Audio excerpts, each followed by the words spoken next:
ஆண்டவரே, நான் உண்மையாகவே உம் ஊழியன்.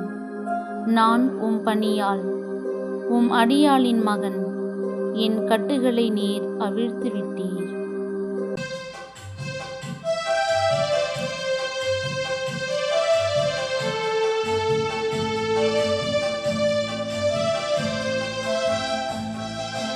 ஆண்டவரே, நான் உமக்கு நன்றி பலி செலுத்துவேன். ஆண்டவரே, நான் உமக்கு நன்றி பலி செலுத்துவேன். நான் உமக்கு நன்றி பலி செலுத்துவேன். ஆண்டவராகிய உம் பெயரை தொழுவேன். இப்பொழுதே உம் மக்கள் அனைவரின் முன்னிலையில் ஆண்டவரே, உமக்கு என் பொருத்தனைகளை நிறைவேற்றுவேன்.